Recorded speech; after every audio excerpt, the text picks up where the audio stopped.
Hello friends, જય શ્રી કૃષ્ણ. મારું નામ છે હિરલ ડાંગર. સ્વાગત છે મારી યુટ્યુબ ચેનલ કુકિંગ વિથ હિરુમાં. તો આજે આપણે બનાવીશું ફરાળી ભજીયા.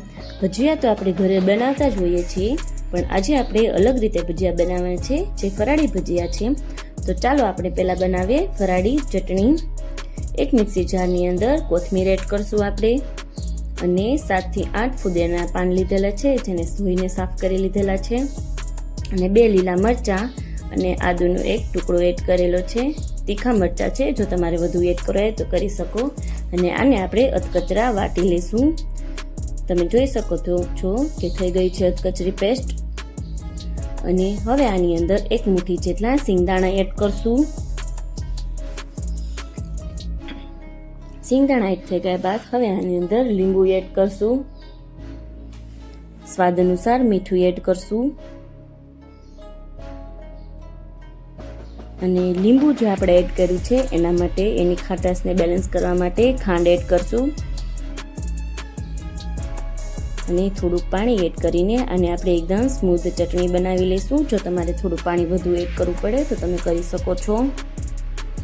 તમે જોઈ શકો છો કે સરસ એકદમ ચટણી બની ગઈ છે, એકદમ સ્મૂથ બની ગઈ છે. આને એક બાઉલની અંદર કાઢી લેશું અને અલગ રાખી દેશું. હવે મેં 2 થી 3 કાચા બટેટા લીધેલા છે, 3 થી 4, અને એને હવે આવી રીતે છાલ આપણે કાઢી લેશું. અને ધોઈ લીધેલા બટેટા છે, અને હવે આપણે આને છીણવાના છે.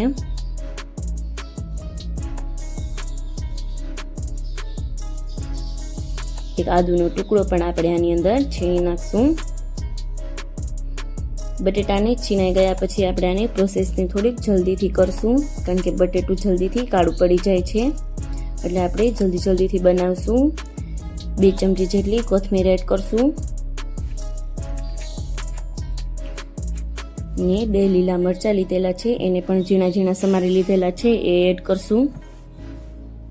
સ્વાદ અનુસાર મીઠું એડ કરશું. શેકેલ જીરું અડધી ચમચી, અને મરીનો પાવડર અડધી ચમચીથી થોડોક વધુ, કે તમારા ટેસ્ટ પ્રમાણે તમે લઈ શકો છો. અને હવે આની અંદર માંડવીનો ભૂકો બનાવેલો છે, માંડવીનો પાવડર, એ આપણે એડ કરશું. 2 થી 3 ચમચી જેટલો એડ કરેલો છે. અને હવે આની અંદર ફરાળી લોટ એડ કરશું. ફરાળી લોટની જગ્યાએ તમે તપકીરનો લોટ લઈ શકો છો, અથવા તો જે આપણે રાજગરાનો લોટ આવે છે એ પણ લઈ શકો છો. મેં અત્યારે ફરાળી લોટ હતો એટલે ફરાળી લોટ લીધેલો છે. રાજગરાના લોટના પણ સરસ જ ભજીયા બને છે, ને આવા જ બને છે. અત્યારે 2 ચમચી જેટલો એડ કરેલો હતો. જો ઘટે તો આપણે ફરીથી લોટ એડ કરશું. બટેટાની અંદર પાણી હોય છે, એટલે આપણે થોડોક લોટની વધુ જરૂર પડે છે. જોઈ શકો છો કે આપણે ભજીયા પડે એવું આપણે બેટર બનાવવાનું છે. હવે આની અંદર 1 ચમચી જેટલી ખાંડ એડ કરશું, અને 1 આખું લીંબુ એડ કરી દેશું. આની અંદર આપણે બેકિંગ સોડા કે એવું કાંઈનો ઉપયોગ નથી કરતા, એટલે આખો 1 લીંબુનો ઉપયોગ કરીએ છીએ. ને જો આવી રીતે બેટર બને ત્યાં લગીનું બેટર બનાવવાનું છે. આવી રીતે આપણે ભજીયા પાડવાના છે. તેલ મેં પહેલેથી જ ગરમ કરવા માટે મૂકી દીધું હતું. તેલને આપણે ચેક કરી લઈએ કે તેલ ગરમ થઈ ગયું છે કે નહીં. તેલ આપણું સરસ રીતે ગરમ થઈ ગયું છે. હવે આપણે આની અંદર ભજીયા પાડશું. ગેસની ફ્લેમ આપણે સ્લો જ રાખેલી છે, અને જેટલા આપણે કડાઈની અંદર હમાય એટલા આપણે ભજીયા પાડી લઈશું. અને એકદમ ક્રિસ્પી થાય ત્યાં લગી આપણે ભજીયાને કરશું. બ્રાઉન થાય ત્યાં લગી ભજીયાને આપણે તળી લઈશું.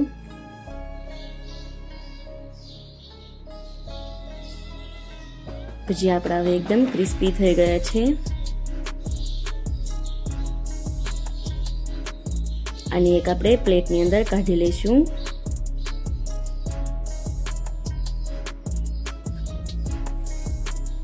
પ્લેટની અંદર આપણે ભજીયા કાઢી લીધા છે. આ જ રીતે આપણે બધા ભજીયા બનાવી લઈશું.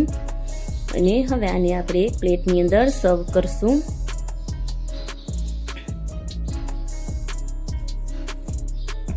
એકદમ ક્રિસ્પી અને ઓછા તેલમાં બની ગયેલા ભજીયા છે.